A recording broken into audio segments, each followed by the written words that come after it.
Trump, on l'a dit depuis le début de sa campagne, on l'entendra dans un instant. D'abord les réactions et le malaise français avec Jean-Baptiste Marteau et José Boulestex. Donald Trump aujourd'hui et bientôt peut-être Marine Le Pen. La classe politique française multiplie les mises en garde. Ça veut dire que l'information principale pour nous Français aujourd'hui, c'est que Madame Le Pen peut gagner en France.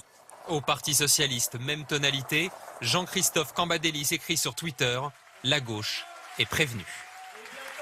À Fréjus, comme dans les autres bastions FN, les militants jubilent après cette élection. Alors ça c'est la grande surprise.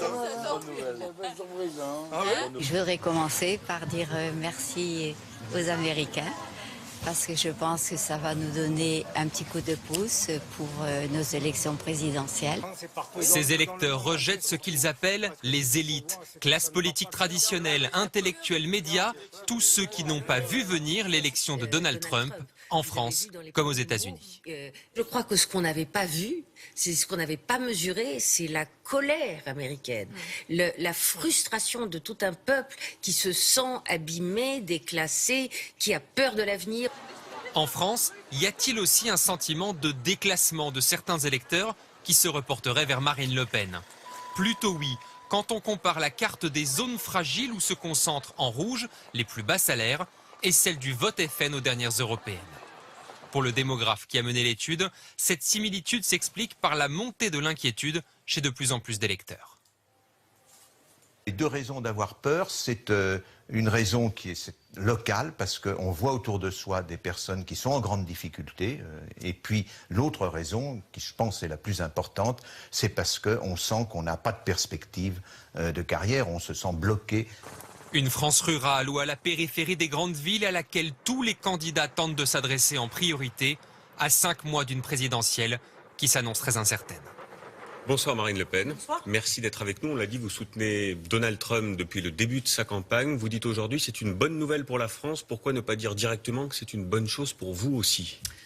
Peut-être parce que je suis précisément différente des autres responsables politiques. Je m'intéresse moins à mon propre cas, à mon propre avenir, qu'à l'avenir de mon peuple et de mon pays.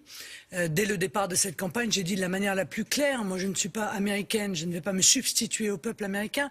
La seule chose qui m'intéresse, la seule grille de lecture qui est la mienne, c'est quel est l'intérêt de la France et des Français. Or, clairement, il m'apparaissait que la candidature d'Hillary Clinton était une candidature avec des options politiques extrêmement néfastes pour le pays. C'est le cas de sa politique internationale. Elle a soutenu, vous le savez, ou accompagné la guerre en Irak, la guerre en Libye, la guerre en Syrie, c'est-à-dire la montée en puissance du fondamentalisme islamiste et la conséquence dont nous avons été victimes, c'est-à-dire ces grandes vagues migratoires. Ça, c'est pour Clinton. Mais il y a le cas Trump qui laisse une Amérique fracturée, divisée. Est-ce que c'est ça que vous souhaitez aussi pour la France? Il y a une campagne. Il y a une campagne électorale. Dans une campagne électorale, par définition, il y a souvent deux camps qui se forment. Et précisément, celle-là était la particulièrement qualité, violente. C'est vrai, elle est particulièrement violente. C'est peut-être pour ça qu'il ne faut pas la recommencer. Le peuple américain s'est exprimé. La démocratie, c'est précisément de respecter la volonté du peuple. Et si les peuples réservent autant de surprises dernièrement aux élites, c'est parce que les élites sont complètement déconnectées. C'est parce qu'elles refusent de voir et d'entendre ce que les peuples expriment. Mais vous n'êtes pas aussi une élite, Madame Le Pen. Vous avez 10 ans de politique derrière vous, vous êtes députée européenne, votre père a fait 5 campagnes électorales. Est-ce que vous ne faites pas aussi partie du système? La preuve que non. Puisque systématiquement, je me retrouve seul à défendre des positions contre l'ensemble de la classe politique et médiatique qui, eux, défendent la même. Regardez cette élection. Ils étaient tous des soutiens d'Hillary Clinton, de Nicolas Sarkozy, en passant par François Hollande, en passant par l'intégralité de la presse française. Pas un seul média, pas un seul responsable politique pour dire... Mais écoutez, Hillary Clinton est pour le TAFTA, alors que le TAFTA est ce traité transatlantique qui va avoir des conséquences extrêmement graves sur nos agriculteurs ou sur nos industries. Dieu merci, c'est la raison pour laquelle je me réjouis. Madame Le Pen, ce soutien que vous revendiquez peut susciter aussi le trouble. Trump, on l'a vu, est aussi fric et choc. Il est pro-armes, anti-avortement. Il dit des choses assez énormes sur les femmes, disons-le. Je veux les attraper par leur sexe, c'est ce qu'il a dit. Est-ce que vous êtes à l'aise avec ces déclarations? Car c'est aussi ça le personnage Trump. Donc, encore une fois, vous ne tirez pas les leçons qui vous ont été données, notamment par le peuple américain. Personne ne m'a donné de leçons. Après le peuple britannique, ils ont voté leur décision est prise. On ne va pas refaire la campagne. Vous ne pouvez pas, en démocratie, avoir raison contre le peuple qui s'est choisi un dirigeant. Moi, je respecte le dirigeant qui a été choisi par le peuple américain et je ne referai pas cette campagne.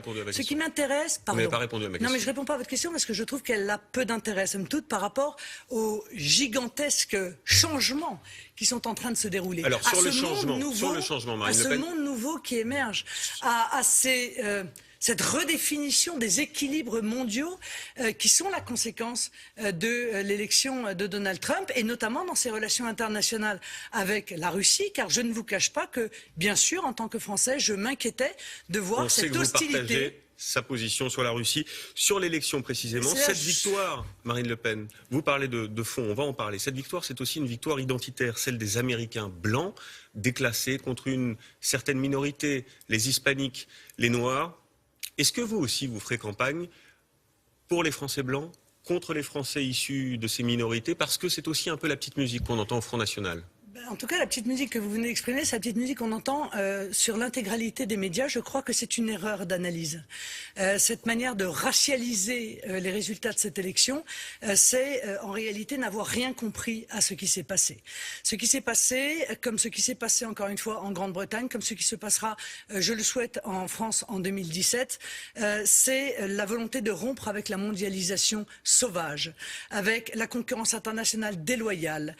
C'est la volonté de retrouver la nation avec ses frontières, la nation avec, c'est vrai, la somme des protections qu'elle peut offrir au peuple. Mais vous comprenez bien qu'il y a eu des Américains. C'est aussi, la sanction les uns contre les autres. Du mépris.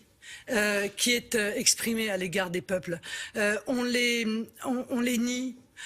On les méprise, on les moque d'ailleurs bien souvent et peut-être on essaye de les mettre dans des cases.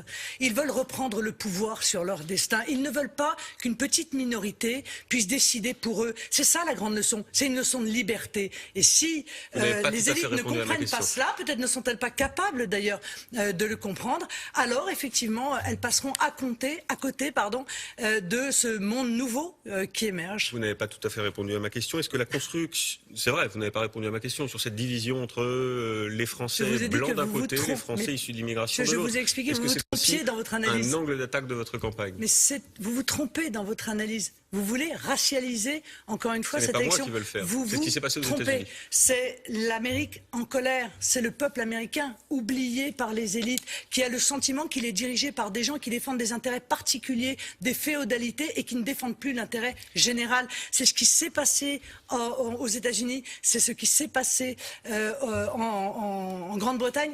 Et encore une fois, je pense effectivement que c'est ce qui se passera en France. Est-ce que cette victoire, c'est la question que j'allais vous poser, est-ce que cette victoire de Donald Trump, c'est pour vous un élan pour une victoire en 2017? Est-ce que vous êtes un peu plus proche de votre victoire selon vous? Je ne sais pas, ce qui est sûr, c'est que c'est la démonstration que l'on peut rendre possible mais vous ne répondez pas oui ou non, Marine Le Pen?